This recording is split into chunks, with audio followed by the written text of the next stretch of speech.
ാണ് ഇന്റർമീഡിയറ്റ് ആയിട്ട് ഇടയ്ക്കിടയ്ക്ക് വിളിക്കുകയൊക്കെ ചെയ്യും, കാര്യങ്ങൾ ചോദിക്കും. നമ്മൾ പ്രതീക്ഷിക്കുന്നില്ലല്ലോ മോളെ എന്ന് വിചാരിക്കും, മോളെ വിളിക്കുന്ന ഒരാള്. അന്ന് എന്താ എനിക്കെന്താണ് എന്റെ അപ്പൂപ്പന്റെ പ്രായമൊക്കെ ഉള്ളൂ, ലൈക്ക് നമ്മൾ ഒരിടത്തും നമ്മൾ എക്സ്പെക്ട് ചെയ്യുന്നില്ല. സോ അതിനുശേഷം ഇതുപോലെ ഒരു ടൈമിൽ ഒരു വെക്കേഷൻ സമയത്തിയപ്പോഴാണ് ഇയാൾ ഓൾറെഡി അതിനിടയിൽ തന്നെ പുള്ളി അറിയുന്നുണ്ട് എനിക്ക് ഫിലിമിൽ താല്പര്യം, ഫിലിമിൽ എന്നല്ല ഞാൻ അഭിനയം സീക്ക് ചെയ്യുന്ന ഒരാളാണ് എന്നുള്ളത്. അഭിനയത്തിന്റെ ഏതൊരു സൈഡും സീക്ക് ചെയ്യുന്ന ഒരാളാണെന്ന് അറിയുന്നത് കൊണ്ട് തന്നെ പുള്ളി എന്താണ് like he's A criminal. So അത് അയാളെ പ്ലാനിങ്ങിന് ഒത്തിരി ഹെൽപ്പ് ചെയ്യുന്നുണ്ടായിരുന്നിരിക്കാം. അപ്പം ഇയാള് പ്രിവ്യൂവിന് എന്നെ ഇൻവൈറ്റ് ചെയ്തു.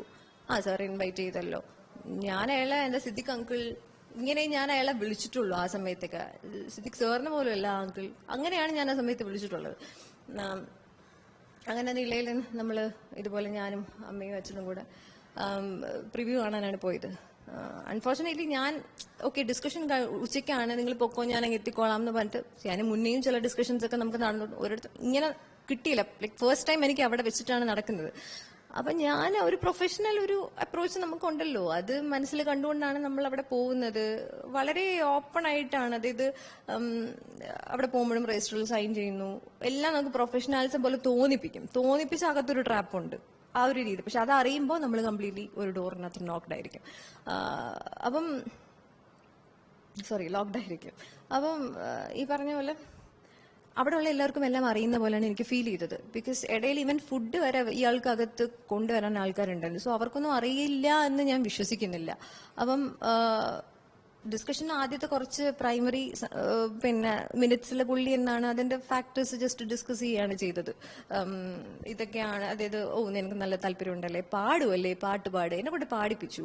അപ്പം നമുക്ക് ഒരിടത്തൊരു സംശയം തോന്നിപ്പിക്കാത്ത രീതിയിലായിരുന്നു. ഓൾ ഓഫ് എ സഡൻ ആണ് ഈ കോൺവെർസേഷൻ നേരെ ഡയറക്റ്റ് ചെയ്ത് സെക്ഷൽ രീതിയിലേക്ക് പോകുന്നതും വൃത്തികേടിൽ പോകുന്നതും. അറ്റാക്ക് ആണെന്നുള്ളൊരു സ്മെല്ല് കിട്ടി തുടങ്ങിയപ്പോൾ തന്നെ വാതിൽ ലോക്ക്ഡൌൺ കംപ്ലീറ്റ് ആയിട്ട്.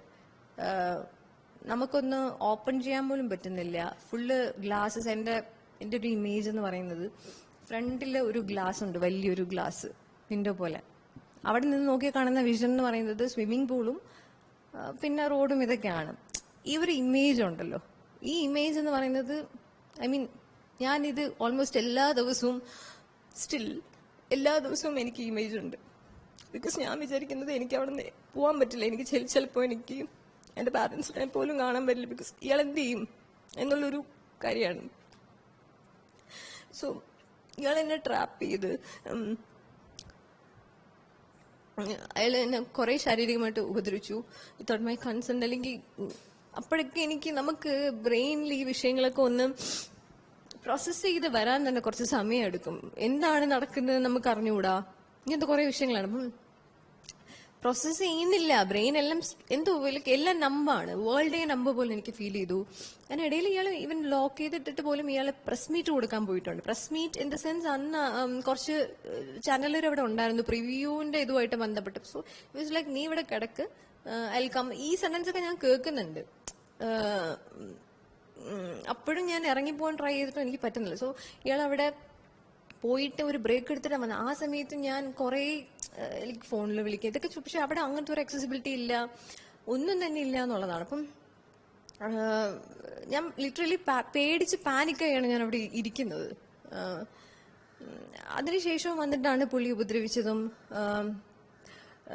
ലൈക്ക് ഇൻസേർട്ട് ചെയ്യാൻ നീ സമ്മതിച്ചില്ലെങ്കിൽ അറ്റ്ലീസ്റ്റ് കൺസിഡർ മീ ടു ലിക്ക് എന്ന് പറഞ്ഞിട്ടുണ്ട് അയാൾ എന്നെ. അയാളെ നല്ല രീതിയിൽ ഉപദ്രവിച്ചിട്ടുണ്ട്. അയാൾ എന്റെ ഫ്രണ്ടിൽ മാസ്റ്റർബേറ്റ് ചെയ്തിട്ടുണ്ട്. അയാളെ കുറെ എന്താണ് ഭീഷണികൾ, നീ എവിടെ പോയി പറഞ്ഞിട്ടും കാര്യമില്ല, നീ ഒന്നും സിനിമയിൽ കയറാൻ പോകുന്നില്ല എന്നുള്ളത് പുള്ളി അടിവരയിട്ട് ഡോട്ട് പറഞ്ഞ വിഷയമാണ്. ഉണ്ടായിരുന്നു. അതായത് നമ്മൾ ഡിഫൻസ് ഉണ്ടല്ലോ, നമ്മൾ ആ സമയത്ത് ഡിഫൻസ് ചെയ്യാണ്. സോ അതിൻ്റെതായിട്ടുള്ള എല്ലാ തിരിച്ചടികളും നമുക്ക് ഉണ്ട് എന്നുള്ളതാണ്. അതിനുശേഷം ഒരു ടൈമിൽ ഇയാൾ അതിനുശേഷം he had his lunch also. No അവിടെ തന്നെ ഹി ഹാഡ് ഹിസ് ലഞ്ച് സൈഡിൽ. ഇതിന് ശേഷമാണെങ്കിലും ഞാൻ ഇങ്ങനെ അയാളെടുത്ത് ലൈക്ക് ഹി സെഡ് ദാറ്റ് എപ്പം നിനക്ക് ഏത് സിനിമ വേണോ ഇനി എനിക്കറിയുന്ന എല്ലാത്തിലും നിന്നെ കാസ്റ്റ് ചെയ്യാം. പക്ഷെ നീ ഏതൊരു ഓപ്പർച്യൂണിറ്റി വന്നാലും ഓരോ ഓപ്പർച്യൂണിറ്റിക്കും എൻ്റെ കൂടെ കിടക്കണം, ഞാൻ പറഞ്ഞ കാര്യങ്ങൾ കേൾക്കണം.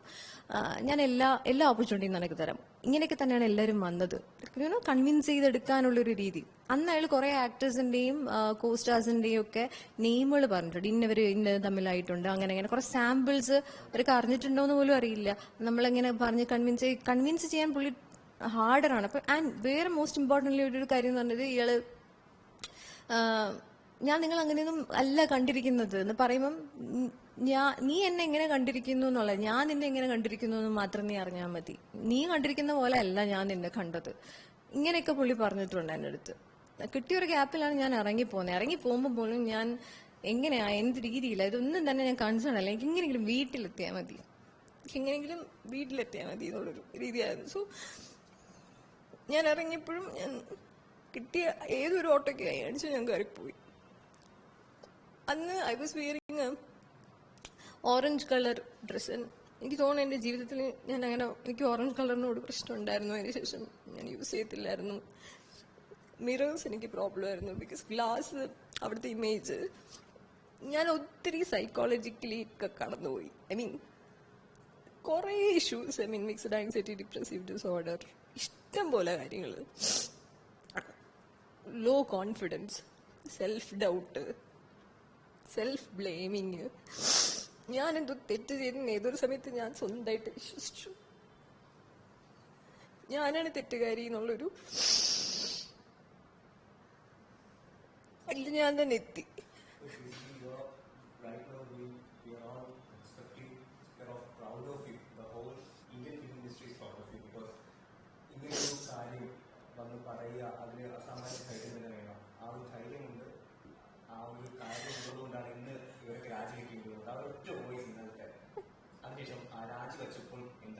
അതിനടുത്തൊരു വേദന ഉണ്ടല്ലോ, അതായത് എന്റെ ഇത്രയും കൊല്ലം എനിക്ക് വളരെ വാല്യുബിൾ ആയിട്ടുള്ളൊരു സമയം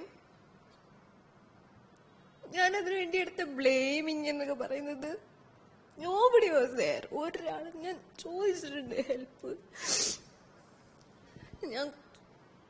എനിക്ക് ആരും ഉണ്ടായിരുന്നില്ല, ഒരു സപ്പോർട്ട് ഗ്രൂപ്പ്സ് ഉണ്ടായിരുന്നില്ല. നിലകൊള്ളുന്നു എന്ന് പറയുന്ന ഗ്രൂപ്പുകൾ പോലും എനിക്ക് ഉണ്ടായിരുന്നില്ല. എനിക്കൊരു പ്രിവിലേജും ഇല്ല. The only one thing I have is to dream big. അത് മേ ബി ഇപ്പം ആണെങ്കിലും I still dream very very big. അത് മാത്രമേ എനിക്കറിയുള്ളൂ. എൻ്റെ ഡ്രീം ഒരിടത്തും പോയിട്ടില്ല. ഞാൻ അത്രയും ഡ്രീം ചെയ്യുന്നുണ്ട്.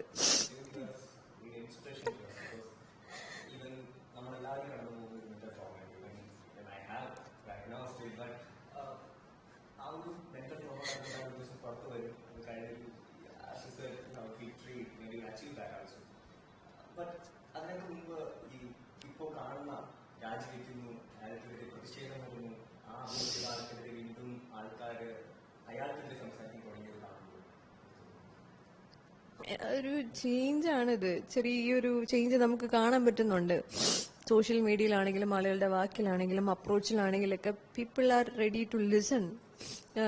ഓക്കെ, ഇങ്ങനൊരു ആസ്പെക്ട് ഉണ്ടോ, അത് പ്രശ്നമാണല്ലോ, അല്ലെങ്കിൽ അവർ പെട്ടെന്ന് തന്നെ അവർ അറ്റാക്ക് ചെയ്യാണ്ട് ഒന്ന് കേൾക്കും. പണ്ട് നമുക്ക് പേരുകളാണ്, ഇഷ്ടംപോലെ പേരുകൾ, ട്രബിൾ മേക്കർ, അറ്റൻഷൻ സീക്കർ, അത് ഇത് ഏതൊരു സെറ്റിൽ പോയി. ഞാനൊക്കെ അത്രയും പ്രൊഫഷണൽ ആയിട്ടാണ് അഭിനയത്തിന് കാണുന്നത്. ഒരു സെറ്റിലും എനിക്ക് പ്രോബ്ലം ഉണ്ടാക്കാൻ അല്ല നമ്മൾ പോകുന്നത്. പക്ഷെ എവിടെ നിന്നാണ് ഈ പേര് നമുക്കൊക്കെ വന്നത്? പ്രോബ്ലം മേക്കർ, അറ്റൻഷൻ സീക്കർ എന്നൊക്കെ ഇങ്ങോട്ടുണ്ടാവുമ്പോ ഡിഫൻസ് വരുന്നതാണ്. അതിങ്ങനെയാ പ്രോബ്ലം വരുന്നത്. അപ്പൊ നമ്മളിങ്ങോട്ട് ഉപദ്രവിക്കാതിരിക്കണം, അതല്ലേ വേണ്ടത്. അപ്പം സോറി, ക്വസ്റ്റ്യൻ എന്താ?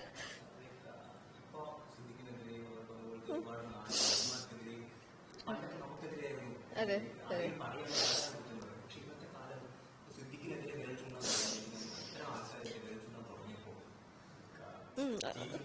അതെ അത് ആ ചേഞ്ച് എന്ന് പറയുന്നത് നമുക്കത് പിടിച്ച് മുന്നോട്ട് പോകാനുള്ളത്. അത് പ്രതികരണങ്ങൾ ഇനി എവിടെയെന്ന് ചോദിച്ചാൽ മതി. ബിക്കോസ് ഇനി എന്താ സൊല്യൂഷൻ, വാട്ട്സ് നെക്സ്റ്റ് എന്നുള്ളൊരു വിഷയമുണ്ടായിരുന്നു. നമ്മൾ പറഞ്ഞില്ലേ, കുറെ വർഷമായില്ലേ, കുറെ കാര്യങ്ങളായില്ലേ, ഇനി നിങ്ങൾ എന്താ ചെയ്യുന്നത്, സിസ്റ്റം എന്താ നമുക്ക് തരുന്നത്, അത് തരുന്നതിനനുസരിച്ച് നമുക്ക് ബാക്കി മൂവ് ചെയ്യാന്നേ ഞാനും പറയുന്നുള്ളൂ. അല്ലാതെ നമ്മളൊക്കെ പറഞ്ഞ് ഒരു നല്ല ടൈം വരെ നമുക്കൊക്കെ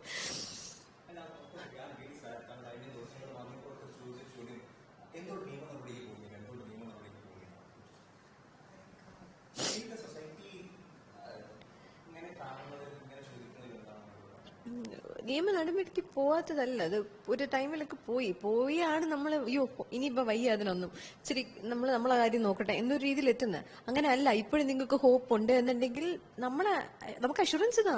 അത് വെറുതെ വാക്കിൽ പറഞ്ഞാൽ പോരാ, കൃത്യമായി നമുക്ക് തോന്നട്ടെ, അതെ നമുക്കിപ്പോ ഈ റിസ്കിൽ നിന്നുകൊണ്ട് നമുക്ക് അവർ സെക്യൂരിറ്റി പ്രൊവൈഡ് ചെയ്യുന്നുണ്ട്, നമ്മളെ ഡ്രീം നമ്മൾ പണയം വെക്കേണ്ടി വരുന്നില്ല, നമുക്ക് ഇറങ്ങാം, ഞാൻ എല്ലാ എവിഡൻസും ആയിട്ട് ഇറങ്ങാം. ബിക്കോസ് അയാൾ അയച്ചതെല്ലാം മെസ്സഞ്ചറിലും വാട്സപ്പിലും പല പല കാര്യങ്ങളാണ്, ഞാൻ ഇറങ്ങാം. പക്ഷെ എവിടെ നമുക്ക് സെക്യൂരിറ്റി, എനിക്കിനി എന്റെ ഡ്രീം വളരെ ഇമ്പോർട്ടന്റ്, എന്റെ കരിയറിലാണ് ഞാൻ തിരിച്ച് ബാക്ക് ടു ട്രാക്ക് ആയി വന്നുകൊണ്ടിരിക്കുന്നത് തന്നെ. ഇപ്പോഴും ഐ എം സ്റ്റിൽ എന്താണ് അതിൽ വർക്കിംഗ് ഹാർഡ് അത് ക്രിയേറ്റ് ചെയ്യാനും. ഇറ്റ്സ് എ ഡെമോക്രാറ്റിക് സ്പേസ്, ആരുടെയും കുത്തകയൊന്നുമല്ല ഈ വിഷയം ഒന്നും. സോ നിയമം അല്ലെങ്കിൽ എന്താ നമ്മൾ കംപ്ലൈന്റ് കൊടുക്കുക, ഇതൊക്കെ അതിനൊക്കെ ഇങ്ങനെ ഒരു കുറെ ആസ്പെക്ട് ഉണ്ട്. അത്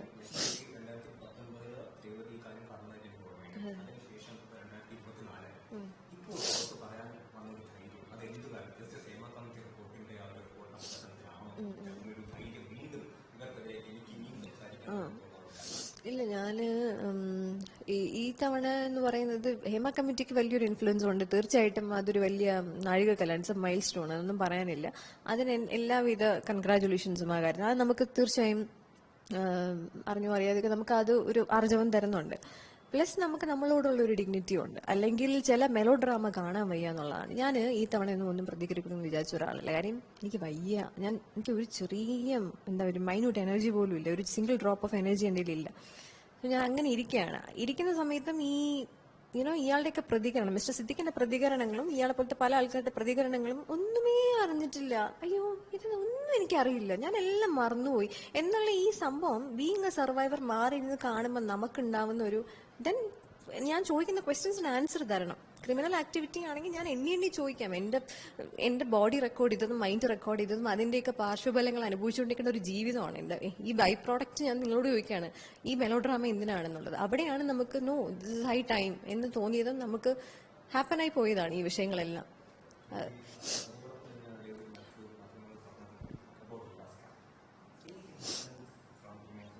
ആ ഒരു സമയത്താണ് ഇയാളുടെ ഫോൺ കോൾ വരുന്നത്. ആ ഒരു ദിവസത്തെ ഫോൺ കോളിന് ശേഷം പിന്നെ ഫോൺ കോൾസ് ഒന്നും എനിക്ക് തോന്നുന്നു ബ്ലോക്ക് ചെയ്തുകൊണ്ടോ ഒന്നല്ലോ ആയിരിക്കണം തോന്നുന്നു. അതിനുശേഷം കോൾസ് ഒന്നും വന്നിട്ടില്ല, അയാളെ കണ്ടിട്ടുമില്ല ഒരിടത്തും വെച്ച്. പക്ഷെ അറൌണ്ട് ആ ഒരു സമയത്ത് തന്നെയാണ് അയാൾ എന്നെ വിളിക്കുന്നത്. ഒരു ഫോട്ടോഗ്രാഫറിന് പിന്നെ എന്റെ ഫോട്ടോ കണ്ടിട്ട് അയാൾ വിട്ട് ഞാൻ കൊളാബ് ചെയ്തിട്ടുണ്ടായിരുന്നു. അതിന്റെ പിക്ചർ കണ്ടിട്ട് അയാളിൽ നിന്ന് എന്റെ നമ്പർ വാങ്ങിയിട്ട് ഇയാള് സെക്സ് അത് ചെയ്യാൻ ഇഷ്ടമുണ്ടോ, ഇത് ചെയ്യാൻ ഇഷ്ടമുണ്ടോ, മറ്റേതാണ് താല്പര്യം.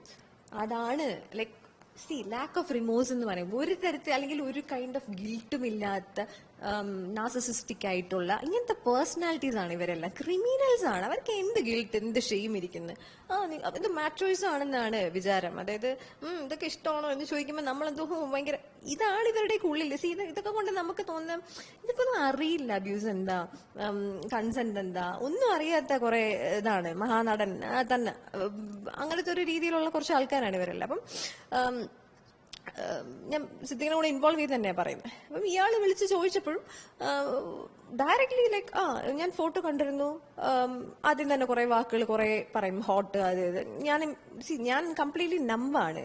എന്താ സംഭവം, ആരാ നമ്പർ എന്താന്നും പറയുന്നില്ല. ലേറ്റർ ഓൺ ആണ് ഇയാള് നിങ്ങൾ സെക്സ് ചെയ്യോ, എന്തൊക്കെ ചെയ്യാനാണ് ഇഷ്ടം. നമ്മൾ പോകുന്നൊരു സ്റ്റേറ്റ് ഉണ്ടല്ലോ, നമുക്ക് എന്തെങ്കിലും റിയാക്ട് ചെയ്യാൻ ചോദിക്കും, ഫോൺ വെച്ചിട്ട് പോയപ്പോൾ ഇല്ല, ഫോൺ വെക്കാനും പറ്റുന്നില്ല, സംസാരിക്കാനും പറ്റുന്നില്ല. അതിനിടയ്ക്കുള്ളൊരു ഫൈൻ ലൈനിലാണ് നമ്മൾ ഇരിക്കുന്നെങ്കിലും. അപ്പം ഭയങ്കര സഫക്കേഷനൽ ഇവിടെ വന്ന് നിൽക്കും. അങ്ങനെയും ഞാൻ ഇരിക്കുക. അപ്പൊ സ്ലോലി ഇയാൾ ചോദിക്കുന്നുണ്ട്, ഞാൻ കൊച്ചിയിലേക്ക് 9 days ഓഫ് ലീവിനാ, എന്തോ ഒരു സംഭവത്തിന് കൊച്ചിയിലേക്ക് ഉണ്ട്, നീ സമ്മതിച്ചില്ലെങ്കിലും കുഴപ്പമില്ല, നിന്റെ ഫ്രണ്ട്സ് ആരെങ്കിലും ഉണ്ട്, ഇങ്ങനെ അയാൾ ചോദിച്ചു. അയാൾ സംസാരിക്കുന്ന ഒരു രീതി ഉണ്ടല്ലോ, എന്റെ ഫ്രണ്ട്സ് ആരെങ്കിലും അവൈലബിൾ ആണെങ്കിൽ അവരൊന്ന് ഒപ്പിച്ചു തരാൻ പറ്റും, ഇങ്ങനെയൊക്കെയാണ് അയാൾ ചോദിച്ചത്. എന്നാ ആഫ്റ്റർ ദ കോൾ ഞാനും എന്റെ സുഹൃത്തുമുണ്ട്, അവളും കേട്ടോണ്ടെങ്കിൽ നമ്മൾ രണ്ടും ഒരേ പ്രായമാണ്, നമുക്ക് മാക്സിമം എന്താ പറയുക, നമ്മൾ രണ്ടും ഇങ്ങനെ നമ്പായിട്ട് പേടിച്ച് അങ്ങോട്ടും ഇങ്ങോട്ടും ഇതെന്താ ഇങ്ങനെ എന്ന് പറഞ്ഞാൽ like slowly I M realising, ഇതൊരു പൊതു സ്വഭാവമാണല്ലോ ഇൻഡസ്ട്രിയുടെ. അതുവരെ എനിക്ക് ഒരു അനുഭവം കിട്ടി, ഞാൻ ഒന്നും മിണ്ടാതിരിക്കുകയാണ്, ആരോടൊന്നും പറയാണ്ട് പേടിച്ചിട്ട്. പക്ഷെ ഓരോന്നായിട്ട് 1 by 1 ഓരോ ഓപ്പർച്യൂണിറ്റീസ് മുന്നോട്ട് വരുമ്പോഴും കോംപ്രമൈസിങ്, അഡ്ജസ്റ്റ്മെന്റ്, ഇന്ന ഒരാൾ അത് നമ്മൾ സെറ്റിനകത്ത് ഇച്ചിരി അഡ്ജസ്റ്റ്മെന്റ്. അന്നേരം ഞാൻ ചോദിച്ചു, ഓൾമോസ്റ്റ് മനസ്സിലായ ഒരു സമയമാണ് എന്ത് അഡ്ജസ്റ്റ്മെന്റ്, അതൊന്നുമില്ല. ഇച്ചിരി ആൾക്കാരായിട്ട് എത്ര ആൾക്കാരാണ്, അത് ഡയറക്ടറായിട്ടൊന്നും ചെയ്യേണ്ടി വരും, സിമ്പിൾ എഡിറ്റർ, പിന്നെ screen writer, simple actor. Seriously ഇങ്ങനെയാണ് അവർ എന്നോട് ചോദിക്കുന്നത്. ലൈക്ക് അപ്പൊ ഞാൻ ഹോൾ സെറ്റാണോ നിങ്ങൾ ഉദ്ദേശിക്കുന്നത്? അതായത് കംപ്ലീറ്റ്ലി അയാളെ പൈസയും തിരിച്ചു കൊടുത്ത് എഗ്രിമെന്റ് ഞാൻ സ്ഥലം വിട്ടു എന്നുള്ളതാണ് കാര്യം. ഹൊറിബിളാണ്.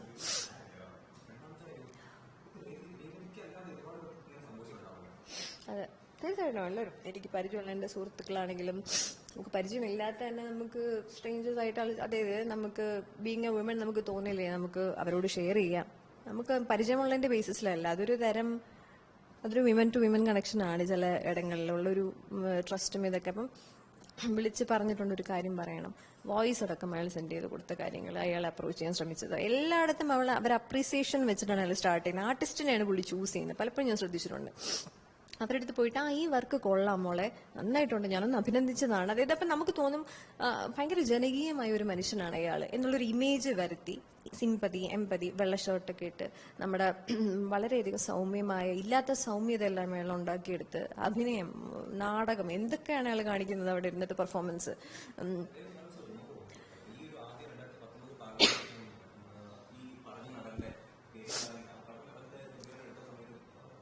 ഡ്രസ്സിന്റെ ഇതാ അതായത് ഞാൻ ഈ നേരത്തെ എണ്ണി പറഞ്ഞ കുറച്ച് വിഷയങ്ങളുണ്ട് അയാൾ എന്നെ ചെയ്ത വിഷയങ്ങൾ. ഇതൊക്കെ ഇമാജിനേഷൻ ആണല്ലേ, ഇതൊക്കെ എനിക്ക് രേവതിക്ക് തോന്നിയ വിഷയങ്ങളാണ്. ആ കുട്ടിയോട് ജസ്റ്റ് ഇന്നേഴ്സ് ഒന്ന് നേരെ പിടിച്ചിടാൻ പറഞ്ഞു, നല്ല വലിയ ആൾക്കാരൊക്കെ നിൽക്കുന്ന സ്ഥലമായത്. അതുകൊണ്ട് ആ കുട്ടി അതിനെ വേറെ ഏതോ മോശപ്പെട്ട രീതി സ്വന്തമായി ഇന്റർപ്രറ്റ് ചെയ്തു. അതായത് അവിടെയും വിക്ടിം ഷേമിങ്. ഞാൻ ചിന്തിച്ചു ഇത്രയും വിഷയങ്ങൾ എന്റെ ബോഡി റെക്കോർഡ് ചെയ്ത ഈ വിഷയങ്ങൾ അയാൾ ടച്ച് ചെയ്തിട്ടേ ഇല്ല. അയാൾക്ക് ഒന്നും അങ്ങനത്തെ ഒരു കൺസെന്റ് ഒക്കെ റെസ്പെക്ട് ചെയ്യുന്ന മോളെ പോലെ കരുതുന്ന ഒരു മനുഷ്യനാണ്. ബാക്കിയെല്ലാം ഞാൻ എഴുതി വെച്ചതാണ്. എന്റെ ഇത്രയും ദുരനുഭവങ്ങൾ ഞാൻ എനിക്ക് വേണ്ടി കൊടുത്ത കാര്യങ്ങളാണല്ലേ.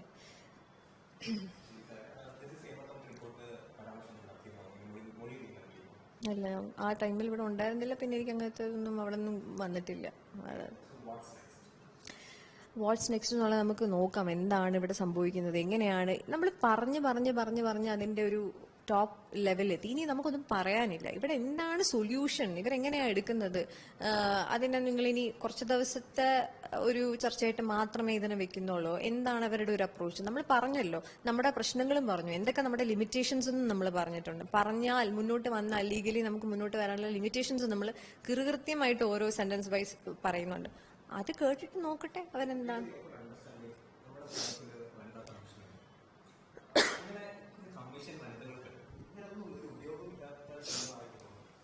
ആണ് ആദ്യത്തെ വിഷയം എന്ന് പറയുന്നത് ഇവർക്കൊന്നും ലാക്ക് ഓഫ് നോളജ്, കൃത്യമായിട്ടുള്ള അവയർനെസ്. എന്താ ഈ അപ്പോയിന്റ് ചെയ്യുമ്പോൾ ഓരോ എക്സാംസ് എഴുതി അങ്ങ് കയറ്റും.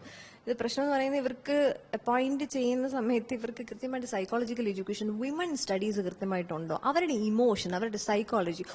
ഒരു വിഷയമായിട്ട് ബന്ധപ്പെട്ട് ഒരു സ്ത്രീ വരുമ്പോൾ നമ്മൾ ഏതെങ്കിലും ഒരാളോട് ബിഹേവ് ചെയ്യുന്നതല്ല റാൻഡംലി എടുത്ത് നമുക്ക് ക്വസ്റ്റ്യൻ ചെയ്യാൻ പറ്റും. വെരി സെൻസിറ്റീവ് നമ്മൾ അവരോട് സംസാരിക്കുന്നത്, ഏത് സ്പേസിലാണ് നമ്മളിരുന്ന് സംസാരിക്കുന്നത്, ക്വസ്റ്റ്യൻസ് നമ്മൾ എങ്ങനെയാണ് ഫ്രെയിം ചെയ്യുന്നത്, അവരോട് ചോദിക്കുന്ന അപ്രോച്ച് എങ്ങനെയാ.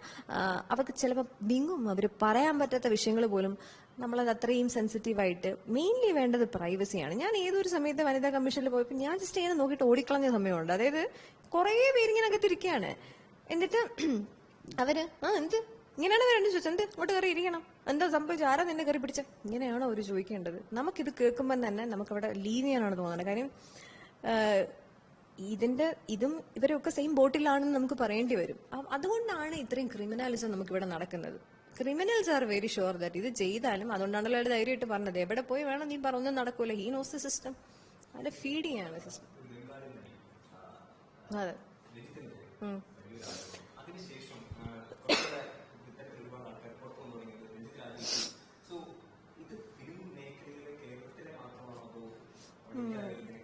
നമുക്കിപ്പം സ്ഥിരം പറയുന്ന ഒരു ഇതുണ്ടല്ലോ, എന്തെങ്കിലും വന്നു കഴിഞ്ഞാൽ ഇതൊക്കെ എല്ലായിടത്തും നടക്കുന്നതാണ്, സിനിമ ഇൻഡസ്ട്രി മാത്രമല്ല. Stop it. ഇത് എന്തൊരു നോൺസെൻസ് ആണ്. അത് ഇവിടെ നടക്കുന്നുണ്ടെങ്കിൽ അതിനെക്കുറിച്ച് സംസാരിക്കാം. അല്ലാതെ അപ്പുറത്ത് നടക്കുന്നുണ്ട് ഇതെന്താ ജനറലൈസ് ചെയ്യാനുള്ള, എന്താ മിഠായി കഴിക്കുന്ന ഒരു ലാഘവത്തിൽ പറയാനുള്ള എന്തെങ്കിലും സംഭവമാണ്.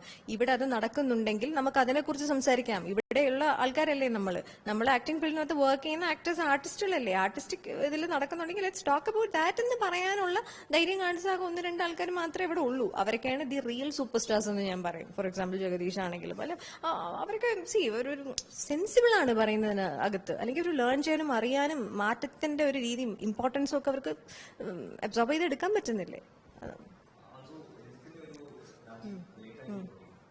അത് ലേറ്റ് ആയി പോയി. കുറച്ച് അയാൾ കിടന്ന് ഡ്രാമ കാണിക്കാൻ നോക്കിയിട്ടുണ്ട്, പക്ഷെ അത് നടക്കുന്നില്ല, വലിയൊരു പ്രശ്നത്തിലേക്ക് പോകും എന്നറിഞ്ഞപ്പോ വെച്ച കാര്യങ്ങളൊക്കെയാണ്. പിന്നെ ഇദ്ദേഹം സിദ്ദിഖാണെങ്കിൽ പിന്നെ ഈ ഒരു രാജ്യക്കകത്ത് വേറെയും ചില ഒരു കണ്ണിങ് പേഴ്സൺ ആണ് അയാൾ. അയാൾക്ക് എല്ലാത്തിനും പിന്നിലും വ്യക്തമായ അജണ്ട ഉണ്ട് എന്നാണ് ഞാൻ വിശ്വസിക്കുന്നത്. ഒരു എല്ലാത്തിനും പിന്നിലും ഹീനോ ആളുകളിൽ നിന്ന് എങ്ങനെ സിമ്പതി നേടാം, എല്ലാവരെയും അപ്രിഷിയേറ്റ് ചെയ്ത് നന്മമരമായി നിൽക്കുമ്പോൾ ആളുകൾ ജനകീയമായിട്ടുള്ള ഒരാൾ ആക്ടറായിട്ട് എടുക്കും. അയ്യോ സിദ്ദിഖൊക്കെ എന്ത് പാവ, റിപ്ലൈ അയച്ചാൽ അപ്പം റിപ്ലൈ അയക്കും. ഇങ്ങനത്തെ ഒരു ഇമേജ് ഉണ്ട് അയക്ക്.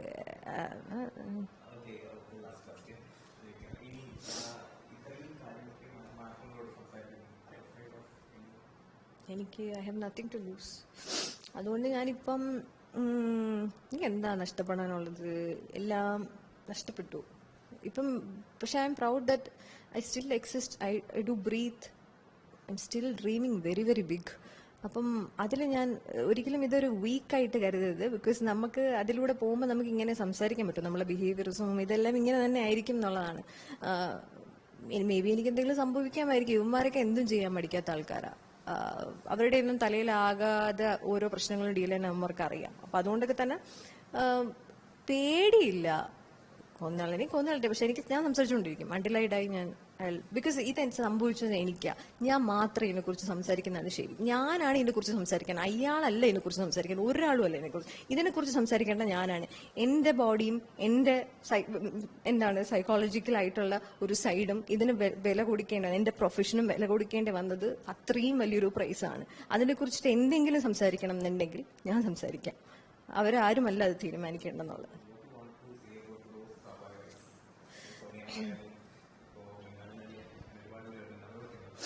നമ്മളെല്ലാവരും ഒരുമിച്ചാണ് ഈ ഒരു പ്രോസസ്സിനകത്ത്. പരസ്പരം നമ്മൾ ഇൻസ്പയർഡായി, പരസ്പരം പല കാര്യങ്ങളും നമ്മളൊക്കെ തന്നെയാണ്, അല്ലെങ്കിൽ ഈ പറയുന്ന സ്ത്രീകളെല്ലാവരും തന്നെയാണ്. അത് ഗ്രൂപ്പ് ബേസ് ചെയ്ത്, കളക്റ്റീവ് ബേസ് ചെയ്യുന്നതാണെങ്കിലും ഇൻഡിവിജ്വൽ ബേസ് ചെയ്യുന്നതാണെങ്കിലും ഒക്കെ അവരെ മാറ്റി നിർത്തിയിട്ട് ഇൻഡിവിജ്വലൈസ്ഡ് ആയിട്ട് നോക്കുമ്പോൾ നമ്മൾ പരസ്പരം നമുക്ക് വേണ്ടി സംസാരിച്ചത് കൊണ്ട് തന്നെയാണ് ഇവിടെ കാര്യങ്ങൾ സംഭവിച്ചിട്ടുണ്ട്. ആരും നമുക്ക് വേണ്ടി സംസാരിക്കാൻ വന്നിട്ടില്ല. നമ്മൾ സംസാരിച്ച് തുടങ്ങുമ്പോഴൊക്കെ അറ്റാക്ക് നേരിട്ടും കരിയർ പിന്നെ പണയത്തിന് വെച്ചും പല പല റിസ്ക്കും ഏറ്റെടുത്ത് തന്നെയാണ് ഈ പറയുന്ന ഓരോ സ്ത്രീകളും മുന്നോട്ട് വന്നിട്ടുള്ളത്.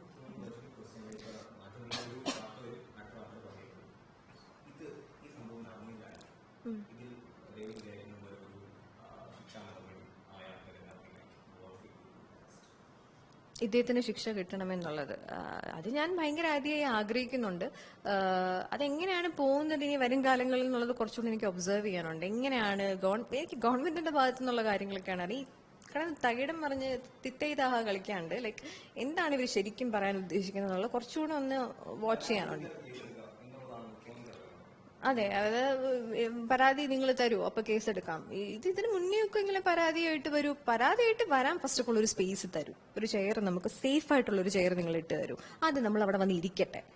അവിടെ നിന്നാണ് നമുക്കൊരു ട്രസ്റ്റ്. നമുക്ക് അവിടെ അടുക്കാൻ പോലും പറ്റാത്ത രീതിയിലാണ് പല പല സ്പേസസും നിൽക്കുന്നത്. അതിന് പല പെൺകുട്ടികൾക്ക് പല രീതിയിലായിരിക്കും ഇത് പാനിക് ആവുന്നത്. ചില ആളുകൾക്ക് അത് പേടിയായിരിക്കും. കാര്യം ചില ആളുകൾ രണ്ടും കൽപ്പിച്ച് കയറി പോകും. ഇത് ഒരു പേഴ്സണാലിറ്റി ഡിപ്പെൻഡ് ചെയ്ത വലിയൊരു സൈക്കോളജി തന്നെ ഇതിനകത്തുണ്ട്. അപ്പം ഇതൊന്നും അറിയാതെ നേരെ വന്നിട്ട് പറയണം, നീ എന്തിനാ അവിടെ പോയി, ഇങ്ങനെയൊക്കെ ചോദിക്കാനിരിക്കുന്ന ഒരു സിസ്റ്റത്തിൽ നമ്മൾ ഇങ്ങനെ വിശ്വസിക്കും. അപ്പം ഗവൺമെന്റിന്റെ ഡ്യൂട്ടിയും റെസ്പോൺസിബിലിറ്റിയാണ്. അവർക്ക് അങ്ങനത്തെ ഒരു തോന്നൽ ഇതുവരെയും ഉണ്ടെങ്കിൽ അതിനെ ഡിബാർ ചെയ്ത് മാറ്റുക, റീപ്ലേസ് ചെയ്യുക എന്നുള്ളത്. അത് ആദ്യം അവർ റീപ്ലേസ് ചെയ്യട്ടെ. ബാക്കി നമ്മൾ എന്ത് ചെയ്യണം എന്നുള്ളത് നമ്മൾ തീരുമാനിക്കാം എന്നുള്ളത്.